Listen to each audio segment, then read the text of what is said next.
Hello and welcome to Homo Politicus on Enterprise TV. Homo Politicus is a friendly octopus that claws at every issue, every matter thrown up within the firmament of the Nigerian political space. I am Cyril Abaku, and on the show today, DSS versus Ajaero, NLC president reveals what happened during detention. Now, what we seek to do today is basically to serve you the details of everything that Ajaero has had to say from his own point of view and in his own words. And thereafter, I'll bring in my guests so we can have a conversation.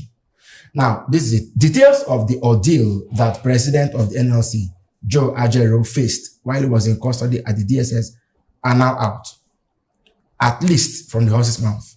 And what do we know? Like I said earlier, we take the liberty to quote Mr. Ajaero and then head into the conversation after listening to the story in his own words. So here we go. I quote him. "It was like the DSS arrested me on behalf of the Intelligence Response Team, IRT Department of the Police, because IRT operatives came to interrogate me and take my statement while I was detained. The DSS also interrogated me and took my statement. I do not know why they had to embarrass me publicly like that. The same IRT operatives in whose office we were on August 29, 2024, alongside Mr. Femi Falana, came and asked me the same questions I was asked in the previous meeting with them. They asked about the operator of Eva Valley Bookshop in the second floor of the NS Secretariat building. They asked me whether we had communicated on phone, whether he, that is the Eva Valley operator, communicated with me in writing, and so on.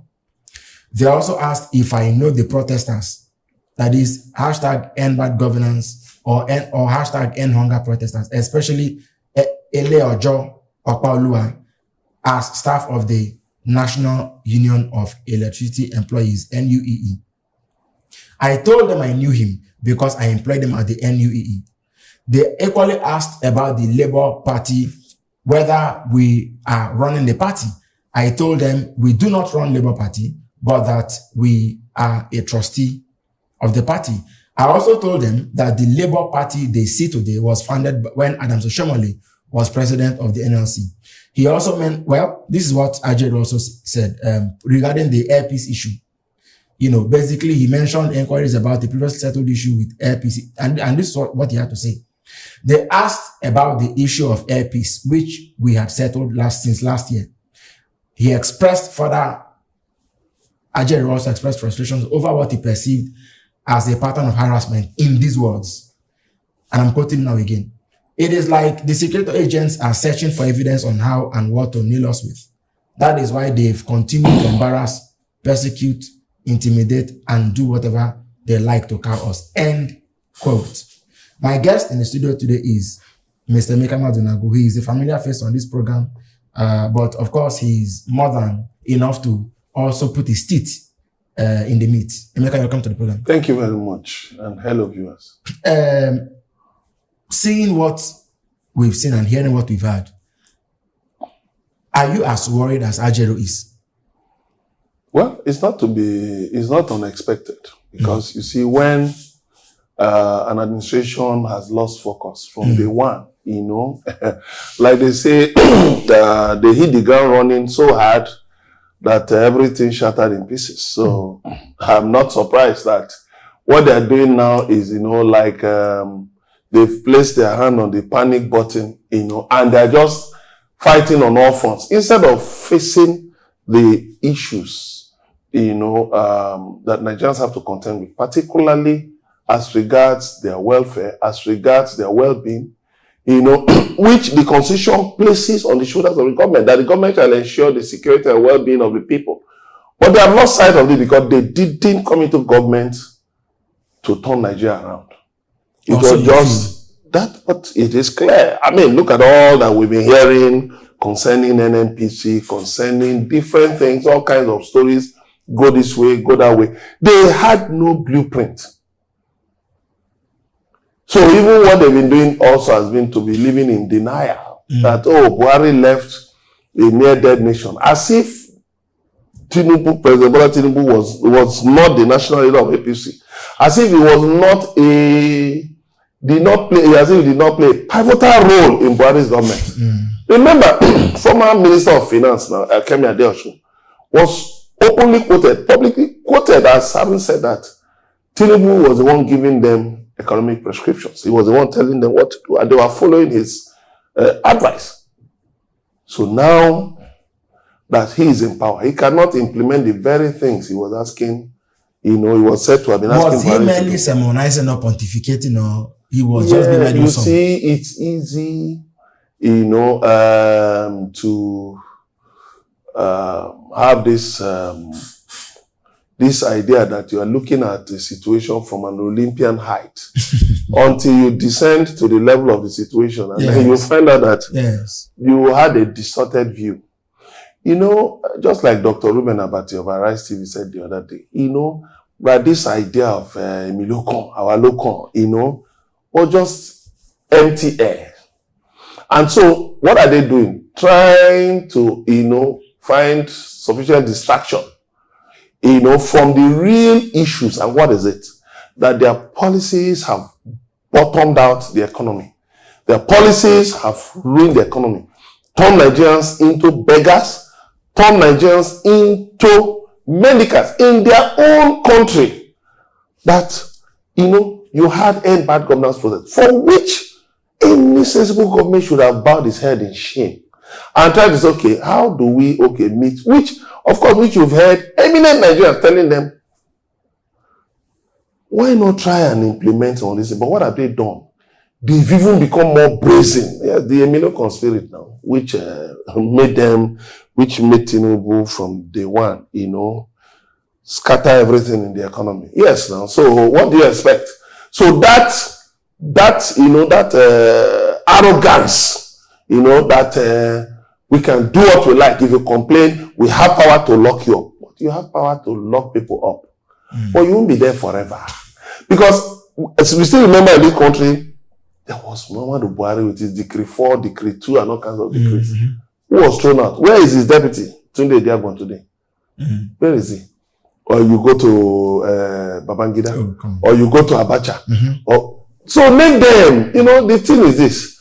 One thing, like it has been said, that the biggest problem that men have is that they never learn from history.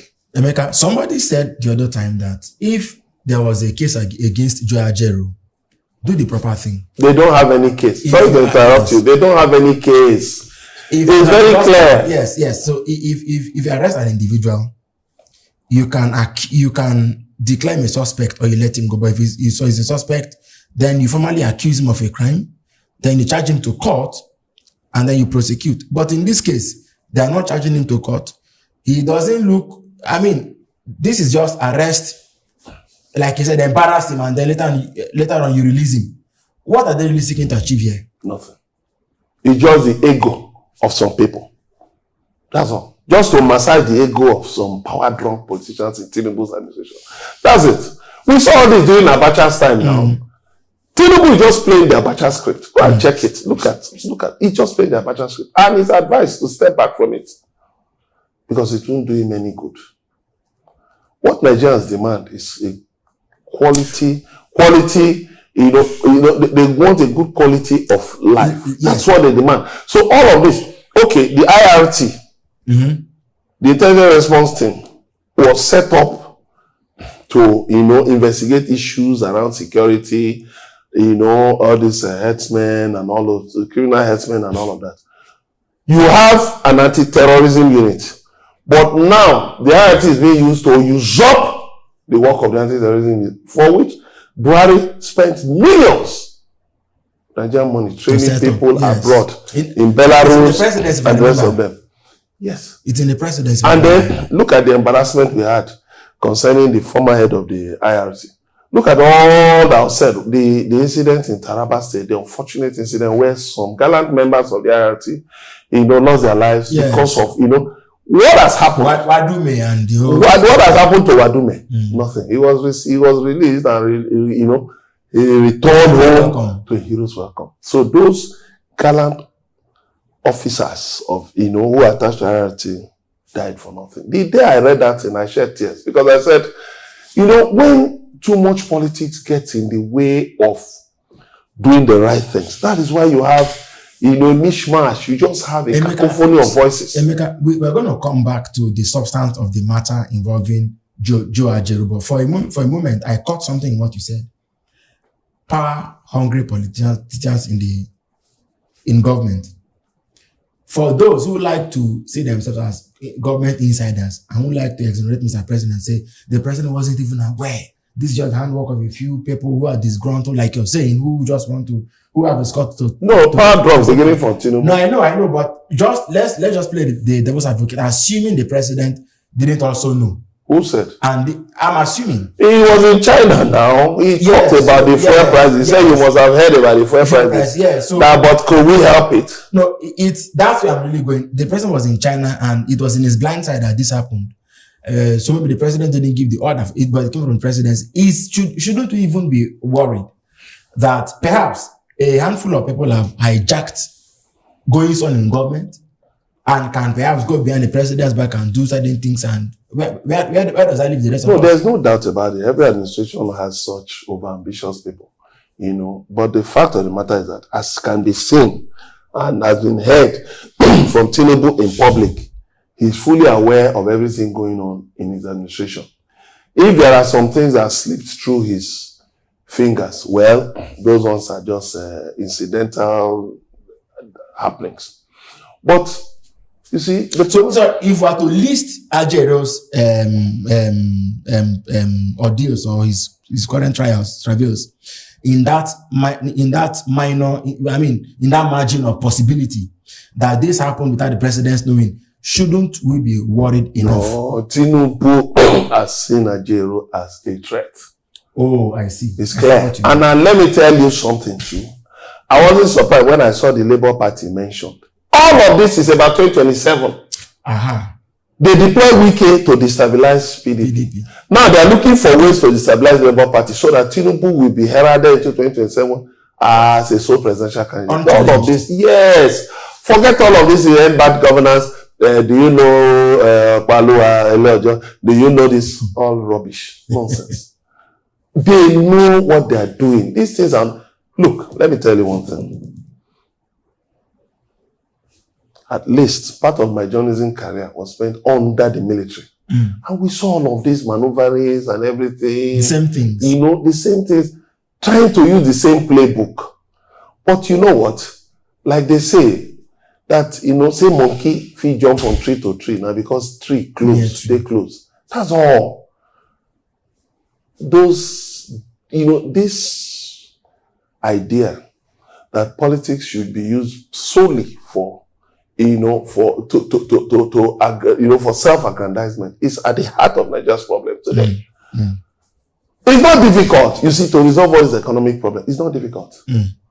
You must, first of all, you must put the people first. You're asking the people to sacrifice. You are saying China became great because the people made sacrifice, but you didn't ask the leaders how many politicians have been executed for graft, for corruption. You didn't ask them about leadership processes that even lead that they follow for somebody to even enter the civil service in China. Not even talk of becoming anything in the Communist Party, China Communist Party, or becoming anything anywhere. No, that's not part of the discussion. It's always we can eat. The leaders are growing fatter, while the people are growing leaner. They don't even have anything. The people are getting leaner. They don't have anything to eat. So, holding Joe Ajaero, they have nothing on him. Emeka, sorry, it is instructed that you went to China. Let's even go to China for a moment. It's a detour, right? The president or chairman of the Nigerians in Diaspora organization in China, I think Dr. Oche Barnabas, made a case. He said, could Nigeria adopt a policy that says we are native speakers of the English language? That will be one instrument Nigerians in China could use to get more opportunities and perhaps drive backward integration, because Nigerians in China are mostly businessmen, professionals, and students. But in the statement that was issued by the presidency, we didn't hear the president even responding to that demand, because the Nigerian delegation reminded Mr. President that, look, we've been so blessed with, we have English as lingua franca, and we've been blessed with a man like Wole Soyinka, who even won the Nobel Prize writing in English language. the South Africans did the same thing in 2016, adopting English as a native, So that way, when they are, so that opens more doors to you as a country and your nationals. But the president didn't seem to do that. Do you think that even on the Chinese trip, the president did really hit the bull's-eye with Nigerians and, in terms of what the aspirations are in China? They just went to China to beg for money.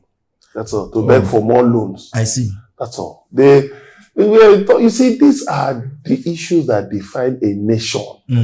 But these people run Nigeria like a basic country, like an extractive site. Just extract. So we're talking of native people who stirred, a controversy about age for admission to tertiary institutions, saying that is it such people you expect to have that intellectual grip of the issues that should define Nigeria as a serious nation? Yes. Let me even add to it. The fact that the quality of our minimum wage is affecting Nigerians globally. Because when you look at a minimum wage in dollar terms, and there's no justification for you to say it's neither here nor there. If you are doing remote work, for instance, what's the justification for you to ask for higher wages? There's no justification because they tell you that the friend of mine was told that he did the research, and they told him that, look, tell your governments to do something about your minimum wage because it's affecting how Nigerians are rated abroad. So when they get jobs, they just are given a pittance. And you now went to China to say, okay, you want to collaborate in telecommunications. Telecommunications where China has, even the United States doesn't want Chinese telecom companies to participate in this economy. And then you're not asking China to, even while you've had the experience from Angola, Zambia and the rest of them, you now want to bring China here, so that they can have access to your to your citizens' data. Yes, now what else? To what exactly? You are saying China. Which could pose a significant threat to national security. Of course. Is it what threat? The NIN, the NMC database, wasn't it hacked? And was being sold on the road for So what else do you need to know that, look, the whole system is just anyhowness, wishy-washy. So there is nothing about governance. It's all about the ego of people. They just wake up today, and say, oh, still hold Ajaero. Don't leave him. Hold him. You saw what one website brought an appear in Nigeria, quoting a source, that there was a worrying pattern, that when they invite Ajaero, he doesn't turn up, but he turned up. That the airpiece, blah, blah, blah. EP said the matter has been settled. Yes. They came up just whining lies and stories. Look. If I'm cutting here, Emeka. You see what these people are just doing? Yes. Because there is no clear-cut path to greatness.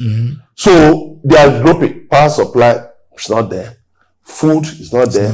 Insecurity. Water. So roads. No roads, nothing. So let's just manage. The idea is let's just manage in between and see how we can manage the situation. How we can go with that. Yes. Let's now turn attention back from China to the Ajaero case, which is a substantive subject on the table this morning. Aren't you worried? Aren't you scandalized that if indeed the issues the government is raising, assuming without conceding that these issues are really the issues as they say they are, treasonable felony, regime change, and all that, is this the way to go about it? The IRT will invite him, he will give a statement, as he leaves, they're inviting him again. Then later on, I saw one story, one website was quoting a retired director of SSS that there was a suspicion that Ajaero would have had contact with the Eva Valley bookshop man in UK and all of that. Can you imagine IRT asking him if he and the man had communicated? So is it that they don't have equipment to know? Yes. And shouldn't it have been that, this is me thinking wild again, Ajaero was in London. They could have taken, it would have been good to monitor what that's why the NI would have come in anyway. So then they would have been able to monitor exactly. The same arrest. They said it was DSS arrested him for NIA. No. Later, they no, it's embarrassing. Okay, they now said on behalf of the Office of National Security Advisor. So is the Office of National Security Advisor now a separate security outfit? Is he not is he not sort of advising the President of security issues? The National Security Advisor, by the way, is not even in charge of the service chiefs. The service chiefs report to the President. There's a Chief of Defense Staff now. So to now say on behalf of the Office of National Security, how? Is it a separate security outfit or what? I don't understand. So, you see, the whole thing is just that. Somebody must have said, okay, it's true. That we understand that Ajaero will be traveling to UK for this conference. So, let us hold him. You know? Now, no, but they forgot they were dealing with the same NLC that had been partners in progress with them, with these same people in government. You know, now there is no love lost between them and NLC. NLC that they worked with in 2012. You know, the Occupy Nigeria protests. You know, now they've fallen apart. So what are they trying to do? Using state power to fight their partner in progress instead of sitting down in behind closed doors to iron out their differences. But what people normally do all over the world is your enemy is making mistakes. You allow him till you can find him. You can find him holding the smoking gun. I'm just thinking that if Ajaero, and this is really just a wild guess, right? Because we're not even aware of any such connection about to take place. But because you brought it and I'm just going there, assuming that Ajaero was going to meet the Ifeanyi bookshop owner. Okay, you let him meet him, then you take pictures. That Nigeria as a country doesn't even have capacity to enhance our trade craft in a place like the UK. What does that even speak about us? And if there was really a threat of that kind, has blocking him from going for the meeting really taken the threat away? Is that, you see, the Nigerian law says that a suspect is innocent until proven guilty. The Briton you are accused, it's just an accusation. You are not a court. You see, that is why we need highly intelligent, capable people in government. Because you end up wasting scarce resources of state on wild goose chases. You went all the way to Kenya to abduct Nnamdi Kanu, brought him. A government for that. Since then, you've not been able to prove anything against Nnamdi Kanu. You just go round and round and round and round and round the circle. Nobody thought about the international embarrassment of going to rendition Nnamdi Kanu. Nobody thought about the fact that it would demolish any case.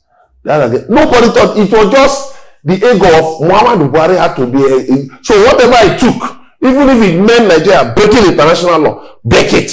Let heavens fall. Now, to achieve nothing. Their eyes don't clear. And then they're now looking for a political solution. You can't release Nnamdi Kanu. You can't keep him. So where do you stand?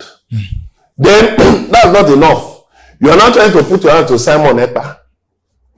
You have Nnamdi Kanu, you're not able to do anything with him. You want to put your hand to Simon Ekpa. You are pursuing David Hundeyin. You are pursuing But why when will you have, do you know the international community is watching all of these things and saying, did you hear what the US Secretary of State said yesterday, Anthony Blinken? He was addressing Israel. But when the Secretary of State says something, it serves as a standard. When he talks about that, it is wrong to shoot at protesters. Because in America will not act until it affects their citizens. A citizen of America was killed in one of the occupied territories. And he was at a protest. He was part of a protest. And, on behalf of the Palestinian people. And then Blinken now told the Israeli government, that's wrong. The fact that somebody was at a protest, you shot him in the head. That it is wrong. That you cannot criminalize protest. And I believe very soon, the Nigerian government is going to get that memo. The Nigerian government is going to get that memo from the United States. Because when you begin to behave as if You are ignorant of the treaties you have signed, African Covenant, on Convention on Human and People's Rights. Yeah. As if you are ignorant of the conventions you have signed with the United Nations. You are a state party to the International Criminal Court. You are a state party to the International Court of Justice. You are a state party to various conventions on human rights and all of that. But you just behave in a manner that makes the world begin to ask questions that, wait a minute, what is really going on? Are these guys okay? You pick the Binance man up till now. You've not been able to prove anything. Now the US government is asking, wait a minute, we want to have access to him. So you are waiting until the US now begins to adopt a raft of measures that put you in a bind. Then you start looking for a way to regulate instead of avoiding trouble. Avoid trouble. Run a government. That's what Nigerians are asking for. Nigerians are not asking for too much. Because you cannot be telling us that you are justifying what you're doing. You took PDOM. The allegation that you sprayed a chemical substance on him. For what? You've forgotten that Abacha, Delegiwa was killed, was bombed during Babangida's time. Has that stopped Nigerian journalists from being courageous? The answer is no. Has that solved any problem? The answer is no. That matter still runs on Babangida's head. It does. Then you go to Abacha's time. Look at all Tunde Oladipo and other journalists who are killed. And all that. You can see the Abacha family. If you go to them today to say, that's one of the legacies of that, they will try and dodge from it. Yeah. So is it Obasanjo? He invaded OD. Zaki Biam. And now that Zaki Biam thing. I interviewed the then US ambassador to Nigeria, Ojeta, in 2001. And you know what? He was very angry about that Zaki Biam thing. And he said Nigeria will be taught a lesson concerning that thing. You saw what the US did. When a ranking US senator, actually used his influence to block arms sale to Nigeria. And we couldn't fight Boko Haram. Yes. To block US military assistance to Nigeria. Even though they partially Trump lifted it as president. But what did they do? Yes, we bought the Tucanos. The damage had been done. We bought Tucanos, so they gave us Tucanos from Brazil. They didn't give us F-16, so from US. They gave us Tucanos from Brazil. But even at that, with conditions that you cannot go to the southeast, you cannot go beyond the northeast, you cannot go. Because so at the end of the day, you went to buy something with your money. But you are giving conditions, and limitation. So at the end of the day, my advice to these people would just be, cool down, take things easy. You see these bad governance protesters, like the Nigerian Bar Association and others have said, release them. Don't go on a path where you'll be forced to go and eat your vomit. Yeah. I was a foreign affairs correspondent for more than a decade. And if I tell you things I heard, and when people were pleading with Abacha then, even look at the Sariwa case, even Nelson Mandela and others, they begged Abacha. Yeah. Don't. Because the West is looking for what to hit you with. Yeah. And they still went. At the end of the day, if Abacha were alive today, would he say confidently that he was proud to have executed Ken Saro-Wiwa? Has the Niger Delta got better? Yeah. So, when you look at all of these things, I believe that Bola Ahmed Tinubu, having been, a witness to the pro-democracy struggle, and also having, also been a participant and a sponsor to, I think he should step back from that path and face the issues of governance. But using up all these things, you saw the statement by Bayo Onanuga, wishy-washy statement, even getting into Joe Ajaero's matter. You see, all of these things show a government in panic mode. And that's not what it should be. Because first of all, you have destroyed the goodwill of your people. Even the die-hard supporters of Tinubu are beginning to come out openly, even recording videos. Yeah. Going on X, going on Facebook. That I regret. Why should the government do just a little over a year? Why? Why should you engage in self-immolation? What you need to do is stop this drama with Ajaero. Release them bad governance protesters. And NSAS, if there are any NSAS, release them and face the issues confronting you. Otherwise, the international community is going to whip you into line. Let me tell you. You see, you can see that what did Kamala Harris say? That if she wins the US presidential election, she's going to go hard on dictators. Yeah. She's going to go hard on leaders who have been violating human rights. And that's a signpost. Trump has said something close to that. So anybody should know that, look, a country with such, with its economy in such a parallel state should actually be thinking of, building an image, a positive image, so that they can continue to get assistance and all of that. Okay, imagine if the US leads the West, for instance, to block some forms of assistance to Nigeria. Do you know what the impact will be? So I'll tell these guys, whoever, calm down, cool down on these things. Yeah. Because the way you are going, first of all, you arrested your labor leader, and look at the impression that was given in London at that conference about the human rights record of the Tinubu administration. You do not need to fight your people, because you cannot win a fight with your people. I'll give you an example just to round off. Vladimir Putin, see what he did in Ukraine. But just which day? Was it yesterday? That drones from Ukraine inflicted some damage right inside Moscow. Could you have believed that? Somebody they thought Zelensky was a mere comedian. A pushover. But today, I know he has shown that. Look, so please, there is still enough time to stop this macabre dance, and let this tension in the country reduce. The fuel price. Restore the old fuel price. There is no point. You can help it. Yes, you can help it. Yeah. Restore the old fuel price.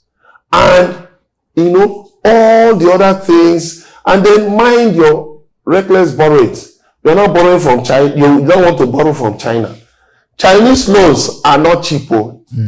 China is also China is part of the despoliation of the Nigerian environment. So, you do not need to worsen the situation.